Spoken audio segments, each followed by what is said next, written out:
La route des esclaves, l'œuvre principale de Gilda El Magabo.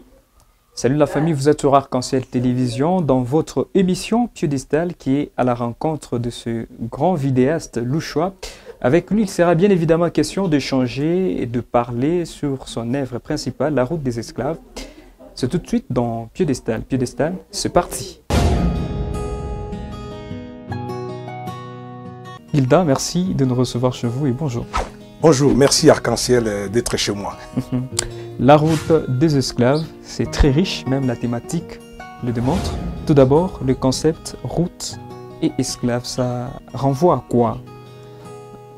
En fait, le concept route et esclave, ça renvoie à une époque des années qui commencent vers les années 1400 carrément, jusqu'aux années 1800. Où il y a eu ces commerces triangulaires que tout le monde connaît, ou que les gens ne connaissent pas aussi, entre l'Afrique, les Amériques, et les Caraïbes et l'Europe. Justement, où à une époque, tout le monde était devenu commerçant.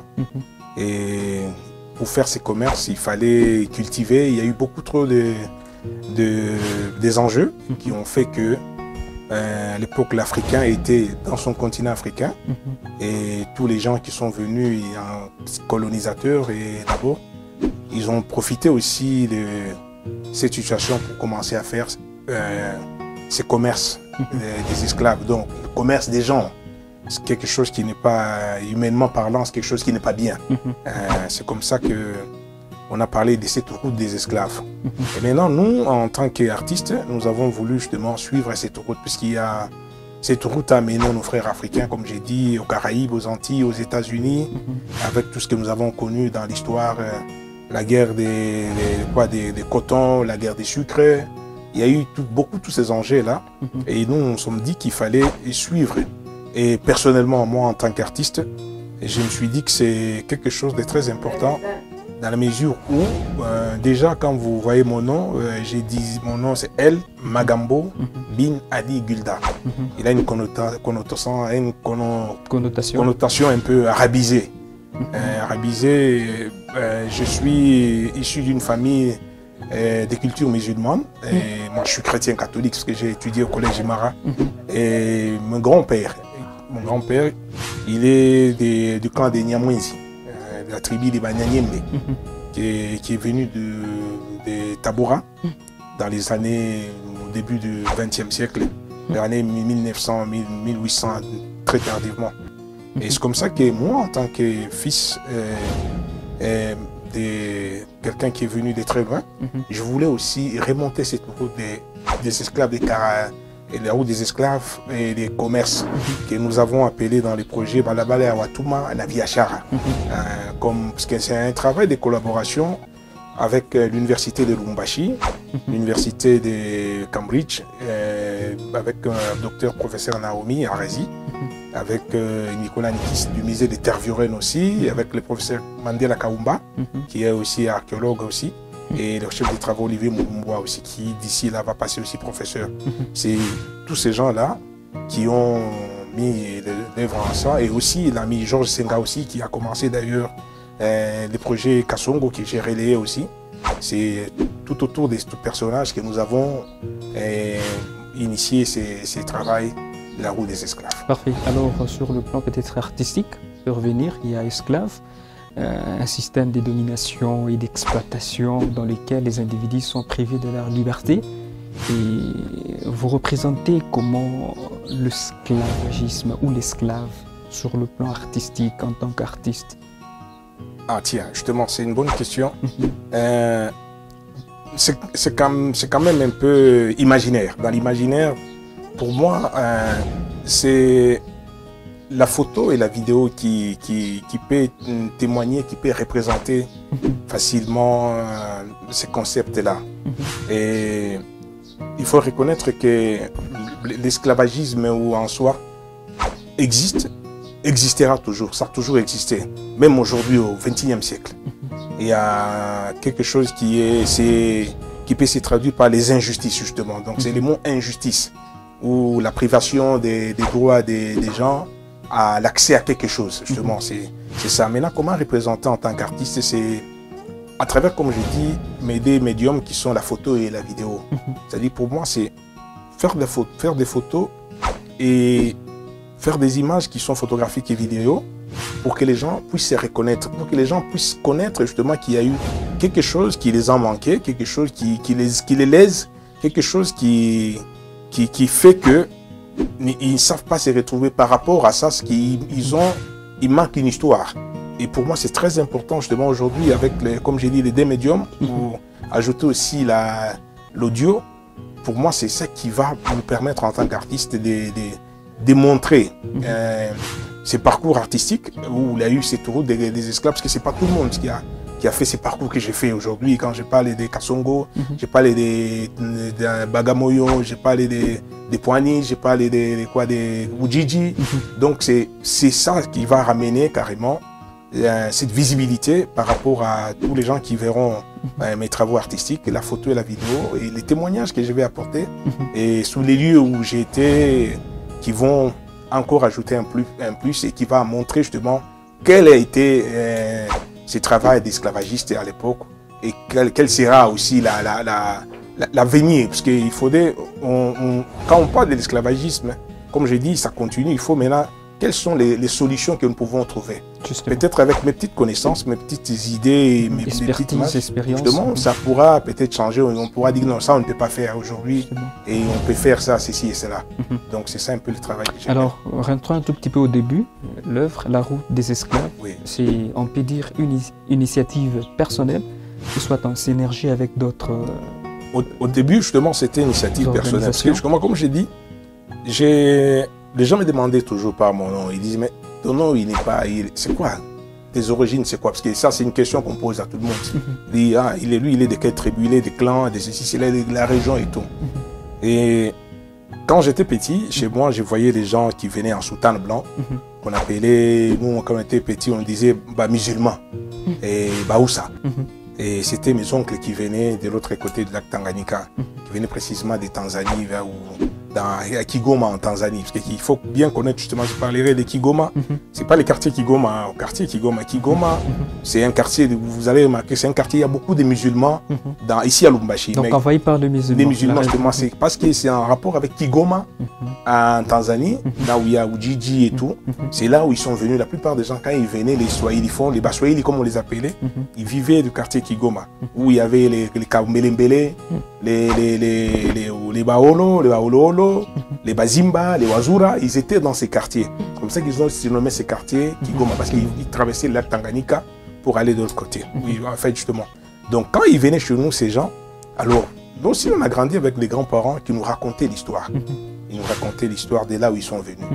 C'est comme ça que ça m'a intéressé. Et un jour, je me suis dit, ben tiens, il faut que j'ai, en tant qu'artiste, j'ai montré d'autres projets artistiques, mais comment montrer aussi mon histoire? Il faudrait que je fasse un travail comme celui de Kunta Kinte, parce que j'ai lu des routes d'Alex Aley, où il parle de Kunta Kinte, et je me suis dit, ah tiens, je peux aussi faire ma route comme Kunta Kinte, retrouver un peu les origines de mes grands-parents, parce que c'est vrai qu'il n'y a pas de documentation, mais il faut faire des recherches. Pour faire ces recherches, il faut avoir, comment dirais-je, avoir quelque chose. C'est-à-dire, il faut avoir des moyens d'abord, il faut avoir de l'information, il faut savoir situer c'est où nous sommes et tout. Et j'ai commencé à écrire les projets que j'ai intitulés Les derniers survivants de la caravane. C'était ça mon projet, Les derniers survivants de la caravane. Parce qu'il y avait mon oncle qui malheureusement est parti et il est mort à 101 ans. Et j'ai commencé à discuter avec lui. Il m'expliquait l'histoire. Il dit non, nos parents sont venus de Lunyamwenzi. Moi j'étais à Moba, j'étais à Kalemi. Il a beaucoup voyagé aussi. Et il expliquait un peu de l'histoire de mon grand-père. Et c'est comme ça que j'ai dit, tiens, il faudrait que je puisse aller voir cette histoire des gens. Et aussi les oncles qui venaient chaque fois de l'autre côté, ils nous racontaient l'histoire. Et c'est comme ça que j'ai dit un jour, il faudrait qu'en tant qu'artiste, j'ai été par-ci par-là, à travers le monde, pourquoi pas ne pas aller maintenant là où il y a les grands-parents qui sont venus. Et Dieu aidant, il y a eu aussi cette collaboration avec les amis qui sont venus, qui ont commencé à faire ces projets. Et un jour, on va leur parler de moi, de ce que j'ai fait comme travail. C'est comme ça qu'il y a un jour, mon ami Georges, ils ont commencé le travail, et ils ont commencé déjà pour Kasongo. parlera à notre ami, le professeur Dr Naomi, il dira qu'il y a un ami qui est tellement passionné de cette histoire. Et lui, il paraît qu'il a des origines, parce qu'il est toujours à Bunker. C'est pour les gens m'associent carrément à Bunker, on me dit que je suis un Mouyeke. Alors il dit non, lui il est un peu de chez les Mouami Moussiri, je crois, il a une histoire un peu. Alors c'est comme ça qu'on va m'appeler pour me poser des questions, et puis ils ont vu le travail que j'ai fait. J'ai dit mais c'est pas possible. Comment tu fais ce travail? Qui finance? J'ai dit bon, je suis un aventurier, j'ai pas de financement, je me lance, c'est ça l'aventure. La vie c'est quand même une aventure aussi, il faut faire cette aventure. Alors ils ont dit, est-ce que tu accepterais qu'on puissions te greffer dans notre projet? J'ai dit, mais je suis là, je suis le bienvenu. Tant que je suis vivant, je ne fais que faire. Alors autour de la discussion, je commençais à parler de mon histoire. Ils ont trouvé que c'était intéressant. C'est comme ça que je suis rentré, ils m'ont dit, non, il faut vraiment que tu viennes à Kasongo. J'ai dit, oui, j'ai toujours cherché à aller à Kasongo, parce que c'est le fief de l'islam. C'est comme ça qu'on est parti à Kasongo. J'ai découvert Kasongo pour la première fois et j'ai senti une chaleur qui m'a tellement... tenu, et j'étais très ébloui, émotionné. Et j'ai commencé à raconter des gens qui disaient qu'ils étaient Nyamwezi. J'ai dit, tiens, les Nyamwezi, c'est la tribu de mon grand-père. Mon grand-père est venu de Nyamwezi. Est-ce que vous avez déjà été à Nyamwezi? Non, nous avons traversé la Tanzanie. Bon. Alors tu racontes des gens, et le tout dernier que j'ai raconté s'appelle Sheikh Koshi. Il est imam à la mosquée de Kasongo. Son père était Nyamwezi, sa maman est de Maniema. Et quand il m'a raconté l'histoire, j'ai dit, waouh! C'est vieux. Et en tout cas, je l'ai vu comme mon oncle. Il y a mon oncle qui s'appelait Mouignassani. Et il s'est ressemblé de près. J'ai même fait la photo quand j'ai envoyé à mes cousins. Je lui ai dit, ah, papa est ressuscité. J'ai dit, non, c'est pas lui, c'est un vieux que j'ai rencontré. Lui s'appelle Sheikh Koshi. Alors, il est fils de Mouniamouinj aussi. Alors, tout ça, ça a permis justement de faire ce que moi j'appelais aussi les routes triangulaires. Parce que je me disais, bon, si je fais Kasongo, je dois aller aussi en Tanzanie, je dois aussi aller à Bunkeya. Donc, je peux faire un triangle carrément pour voir un peu cette histoire, ces liens. Et comme toujours, il fallait aussi, comme j'ai dit, faire ce travail et montrer qu'il y a eu un chemin, des gens qui ont fait cette route aussi, comme auparavant, les Européens ont fait avec l'esclavagisme. C'est comme ça que j'ai fini ce travail et tout était parti. Parfait. Et la question peut-être des curiosités, la route des esclaves, où commence cette route? Vers où? La route des esclaves pour moi ou... Oui. Comment cette route commence? Oui. Commence... Votre œuvre. Oui, je commence. La route commence de Bunkeya, parce que c'est là où j'ai situé mon histoire. C'est-à-dire, Lubumbashi, bon, c'est les grands centres-villes, c'est de chez moi, c'est-à-dire, je suis parti à Bunkeya parce que ça fait 20 ans que j'ai travaillé sur Bunkeya, sur l'histoire des Bayéké, que j'ai découvert aussi. Les Bayéké n'existaient pas. Les Bayéké, les gens ne connaissent pas, c'est les Basumbois. Les Basumbois, justement. Il faut que les gens se mettent en tête que les Bayéké n'existaient pas. Quand ils sont venus, on les a posé la question, vous êtes qui dit tout dit Bayéké. Nous sommes des chasseurs. Donc c'était des chasseurs, mais en fait c'était des Basumbois qui sont venus de l'Unyamwezi aussi. Alors c'est là où est partie mon histoire, c'est-à-dire de Bunkeya vers Kasongo, Kasongo vers Tanzanie. Donc Tanzanie au côte jusqu'à Zanzibar, c'est là où les gens partaient. Donc c'est cette route-là que j'ai fait en même temps qu'il y a une route qui va se compléter aussi, parce que il faut aller aussi à Luma, c'est la côte Swahili. Donc je voudrais bien faire toute la côte Swahili, au Kenya aussi, et en Ouganda, là où les Swahili sont partis. Parce qu'il y a des histoires similaires. Il y a des histoires similaires où il y a eu la guerre entre l'Allemagne, parce que comme vous savez, la Tanzanie a été colonisée par des colonisations, les Allemands et les Anglais. Donc quand les Allemands et les Anglais ont mis les Allemands dehors, ils ont colonisé les Anglais. Donc il y a eu cette guerre-là. Je pense que la Tanzanie est devenue le Tanganyika avec Nyerere, qui est devenu aujourd'hui la Tanzanie que nous connaissons, avec tous les gens qui sont venus, les Shiraz, il y a beaucoup de tribus qui sont là, les Némites et tout. Vraiment, c'est toute une belle histoire que j'ai découverte aussi en Tanzanie, oui. Et alors, les angles peut-être de la prise de photos, vous êtes là sur terrain. Oui. Alors, la route des esclaves, comment vous le faisiez? Ah, ok. Oui, sur terrain, là, nous sommes sur... Ah, justement, en fait, c'est les manguiers qui est... Les manguiers et les borassus. C'est ça même l'image que je représente pour moi. C'est les manguiers et les borassus. Pourquoi les manguiers et les borassus? Ouais, la question. Ouais, justement. Parce que j'ai découvert que partout les esclavagistes sont passés, ou les Banyamouins sont passés. Et d'ailleurs, c'est quelque chose qui m'a beaucoup frappé. Il y avait des manguiers et les Borassus. Vous savez, les Borassus, quand vous allez au collège Imara, et nous, quand on était au collège, on disait les noix de coco. Ce n'est pas les noix de coco. C'est ces grands arbres-là qui donnent des fruits comme ça. On appelle les Borassus. Les Borassus, c'est là où les Arabes venaient, quand ils vendaient, ils achetaient les esclaves, ils partaient avec eux et ils plantaient les mangues et les Borassus. Et c'est ça où la route passait. C'est là où ils pouvaient se référer, parce qu'à l'époque, il n'y avait pas la géographie que nous avions. Il faut passer par des routes où on savait qu'il y avait les lions. Pour éviter, cette route que nous avons empruntée, il faut planter les mangues. Et c'est là où j'ai découvert que les Banyamwezi, la tribu de mon grand-père, c'est des gens qui n'ont jamais été déportés en esclavage. Et c'est vérifiable. Je me disais, bon, bien c'est peut-être par Aurélien qui dit ça. Alors je te montre, même à Dar es Salaam, il y a un grand professeur, le professeur Omar Sharif, il est indo-pakistanais. Il m'a expliqué, il m'a dit oui, les Banyamwezi, c'était des porteurs. C'est des gens qui n'ont jamais été pris en esclavage. C'est comme ça qu'ils ont fait les tours. C'est comme ça quand tu parles de ton grand-père qui est passé, c'était des commerçants eux aussi depuis longtemps.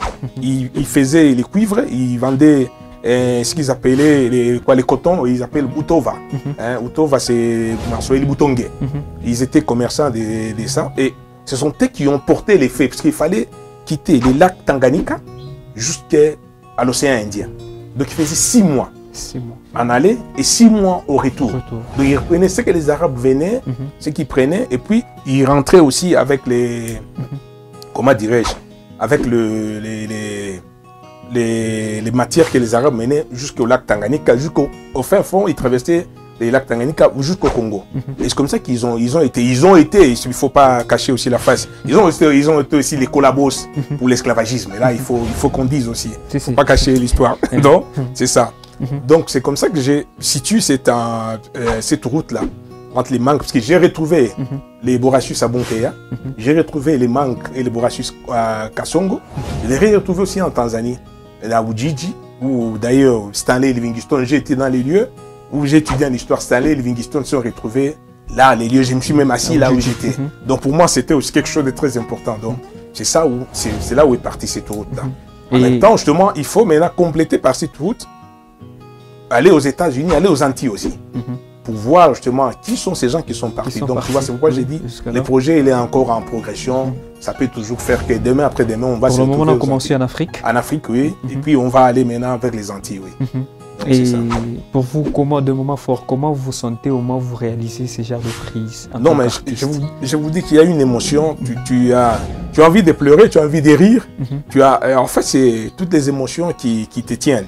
Et en même temps, c'est douloureux aussi quand les gens racontent. Parce qu'il y a beaucoup trop d'histoires que les gens racontent. Je me rappelle à Kasongo, comment est-ce que les gens ont été tués. Il y a aussi l'ignominie, comme j'ai dit, de la colonisation. Les Belges, c'est vrai qu'ils nous ont colonisés, ils n'ont pas été sérieux. Là, il faudrait qu'on dise. Ils n'ont pas été sérieux, ils ont massacré les gens, ils ont tué les gens. Et des tribus qui se sont, comme les Wazura, qui se sont révoltées contre leur civilisation. Pourquoi? Parce que quand un chef collaborait, par exemple, avec les Arabes, parce que les Belges, ils ont dit qu'ils ne voulaient pas qu'il y ait la religion musulmane à Kasongo, mais c'est fait que c'est là où il y a les fiefs. Alors, qu'est-ce qu'ils faisaient? Et c'est là où tu vas remarquer que la plupart des gens qui sont qu'on appelle Bakambelembele, dans les termes les plus courants, ils n'ont pas étudié, ils sont commerçants. C'est pas qu'ils n'ont pas voulu refuser d'aller à l'école. Parce qu'ils ont trouvé que l'islam a promis la liberté aux gens. La liberté aux gens. Avant que les Anglais prononcent l'abolition de l'esclavage, l'islam a promis la liberté aux gens. Quand vous convertissez à l'islam, ils disent non, nous sommes égaux devant Dieu. Et c'est comme ça que la plupart des gens ont voulu être se convertir dans l'islam. Et maintenant, qu'est-ce qui s'est passé? C'est que les Belges et à Kasongo, les gens, quand ils ont créé les écoles, il fallait que les parents renvoient les enfants à l'école comme c'était la colonisation. Et qu'est-ce qu'ils faisaient? Tu sais que dans la religion islamique, on ne mange pas les cochons. Mais eux, ils préparaient les cochons à l'école pour faire manger les enfants de ces gens qui étaient dans les écoles catholiques là. C'est un crime. Alors justement, c'est quelque chose qui n'est pas tolérable. Et comme ça que les parents ont commencé, il y a eu des discussions, des guerres entre ces parents-là. Et les gens qui pouvaient s'opposer, on pouvait les arrêter, on pouvait le faire du mal. Vous avez vu, parce que on a parlé avec le Poldé, on a coupé les mains des gens. Il y a eu beaucoup d'atrocités aussi de ce côté-là. Et alors quand les gens te racontent, là, tu vois, tu sens des fois des larmes et tu te dis, c'est pas possible.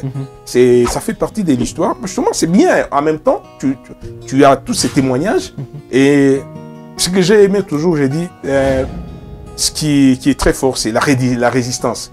Et qu'on peut, vous pouvez maltraiter quelqu'un, vous pouvez faire tout ce qu'il veut, mais du moment où vous ne l'avez pas déraciné ou effacé, il va encore renaître toujours. C'est-à-dire que c'est cet espoir qui m'a donné aussi le courage. Je me dis, tiens, donc je peux continuer avec mes travaux. Ça donne la soif. La soif encore de continuer, de voir. Parce que tu vois, quelqu'un te dit, non, nous avons nos frères qui sont aux États-Unis, qui viennent, qui avaient été déportés il y a très longtemps. Mais ils viennent fêter avec nous. Ils vont en Arabie Saoudite, puisqu'ils sont branchés aussi avec l'Arabie Saoudite. Donc c'est ça, justement, ces liens qui a fait que quand tu fais ce travail, tu te dis, waouh, il y a beaucoup de non-dits qu'il faut découvrir. C'est ça que les bons côtés de l'histoire, c'est aussi les non-dits. Parce que quand moi je raconte mon histoire, c'est comme je les parle, avec passion, avec émotion, mais quelqu'un d'autre raconte de sa façon. Comme on dit généralement, l'histoire est écrite par les vainqueurs. Ceux qui ont vaincu, ils écrivent, ils changent, ils tordent même l'histoire. Mais quand vous allez sur place, les gens te disent ce qu'ils n'ont pas dit. Ils ont envie de dire. Même quand on les tape, à un certain moment, tu vas remarquer que c'est ça même, les critiques historiques. Et ça m'a donné aussi cette envie à une époque, je me dis, il faut rentrer à l'université, faire l'histoire. J'ai dit, non, mais j'ai fait déjà l'histoire. J'ai fait déjà l'histoire avec ça. C'est avec la coalition d'ailleurs, des grands professeurs comme Mandela Kaoumba, les Naomi, les Olivier. Donc tu fais déjà, tu es dans l'histoire. Parce que c'est l'université d'ailleurs. Oui, donc c'est à peu près ça. Combien de photos, peut-être? Combien de photos? Non, des milliers de photos. Capturé des milliers de photos? Non, j'ai fait beaucoup de photos. Non, mais c'est... Dans des sites différents? Dans des sites différents. Et là où les lieux où on vendait des esclaves. Et j'ai aimé... Les photos que j'ai fait aussi, c'est... Tu sais, nous avons appris à l'école l'histoire des Tipo Tipo. Tipo Tipo, ouais. L'histoire des Tipo Tipo. Comment est-ce que toi, tu l'as conçu à l'école? C'était qui Tipo Tipo? On l'a présenté comment dans l'histoire? Un méchant. Un méchant, ouais. Des vendeurs d'esclaves et tout. Donc, c'est ça qui est très intéressant. Et quand j'arrive à Kasongo, on me dit, là, c'était là où Tipo Tipo restait. Wow. À Kabondo. Ils ont créé une cité qu'ils appellent Kabondo. Et là, tu as ces messieurs de Tipo Tipo, tu te dis, waouh, c'était un personnage. C'était un personnage. Et puis, il y a son fils Sefou qui était là. Et on parlait d'Ngongolo Tété. Donc, c'est des personnages historiques, comme a dit, malheureusement, dans notre pays. Et peut-être avec ce que nous faisons aujourd'hui, les historiens, je ne minimise pas les historiens, mais les gouvernements avec l'éducation et l'enseignement, il faudrait qu'ils intègrent l'histoire, la vraie histoire du Congo. Pas une histoire un peu tissée de toutes pièces. Parce que c'est que les politiciens nous prennent tous en otage. Mais il faudrait que les historiens écrivent l'histoire que je découvre à Kasongo. Que la version que nous avons lue à l'histoire les Belges, on nous a montré que Tipo Tipo, c'était un méchant, c'est ici, c'est là, il était criminel et tout. Et sur place? Sur place, quand j'ai vu l'histoire de Tipo Tipo, c'était un monsieur respectable. C'était un businessman. C'est le contraire. Oui, c'était un businessman. Et j'ai appris en Tanzanie, mais là, tu vois ça, c'est à Kasongo. Mais j'ai appris en Kasongo, on m'a expliqué un peu, mais en Tanzanie, et on m'a dit que Tipo Tipo a été nommé comme gouverneur par le Paul III. Imagine-toi. Donc, tu vois, quelle est cette histoire-là de cet homme? Il a été nommé gouverneur. Alors, on vous présente comme étant... Comme un bandit, un criminel. Il y avait aussi un monsieur qui s'appelait Rumaliza, qui avait toute une armée, qui s'est même proclamé là, à Kigoma Ujiji comme gouverneur là-bas, avec les Arabes. Donc, c'est des personnages et des personnalités africaines qui ont marqué cette histoire. Pour moi, c'est des gens qui on a étudié, qu'on nous a présentés comme des méchants. Et moi, je me dis, waouh, il faut que ces gens puissent être aussi mis à l'histoire. Parce que quand je suis arrivé maintenant à Zanzibar, à la maison des Tipo Tipo, je vous dis, c'est une maison qui était waouh. J'ai des photos de cette maison, des Tipo Tipo. C'est des images que je vais montrer aussi. C'est une maison luxueuse. Tu te dis, mais c'est pas possible. Cet homme, il avait l'argent. C'était un personnage. C'était un personnage. Donc, tu vois, c'est tout ça que les gens, les jeunes d'aujourd'hui, ce que je me dis qu'il faudrait qu'ils apprennent.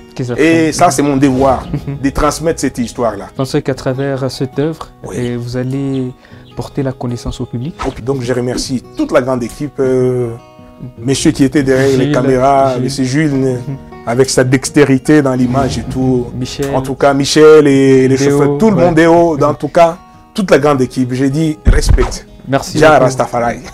People. Respecte. Merci. Paix, amour, bonheur, one love sur Arc-en-Ciel Télévision. À très vite. Bye.